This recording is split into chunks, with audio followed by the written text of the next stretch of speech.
Good afternoon my subscribers. आपकी समस्याओं को देखते हुए मुझे ये वीडियो बनाना पड़ा है। आपने हमसे सवाल पूछा था कि हमारे पास डिजिटल करेंसी पड़ी हुई है, उसको हम कैसे एक्सचेंज करें, उसे फिजिकल करेंसी में कैसे एक्सचेंज करें। तो ठीक है, आपकी समस्या हमारा निदान। अब पहले इस चीज़ को हम समझ लेते हैं कि मेन माजरा क्या है।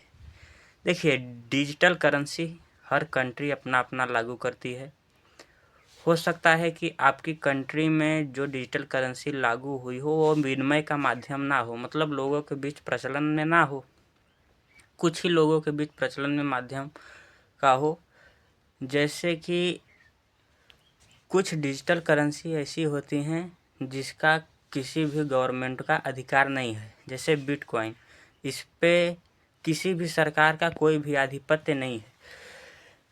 मगर जो डिजिटल करेंसी किसी देश के द्वारा लागू की जाती है तो उस करेंसी का संचालन भी वही कंट्री करती है। सिंपल सी बात है।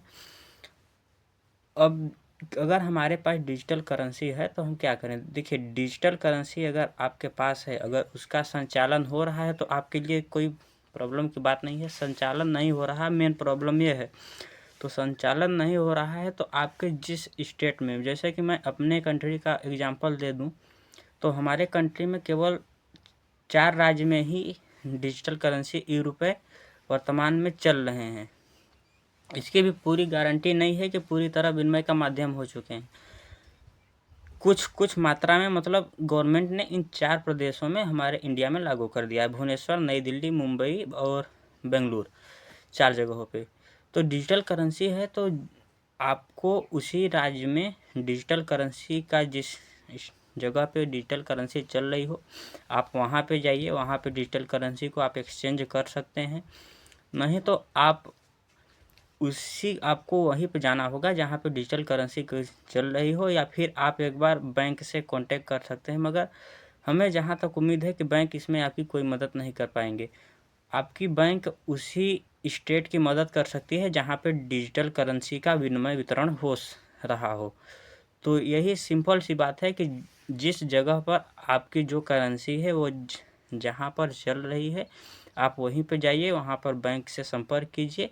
जहाँ तक हमें उम्मीद है कि आपकी समस्या का समाधान हो जाना चाहिए। बाकी आपकी जो करेंसी है, जो भी करेंसी है, उसका वर्तमान समय में संचालन होना ज़रूरी है। तो यही थी आपकी समस्या का हल। अब सीधी सी बात है, आपको उस जगह जाना होगा जहाँ पर आपकी जो डिजिटल करेंसी है जो चल रही है, आपको वहाँ पे जाइए, आपकी समस्या का समाधान मिल जाएगा।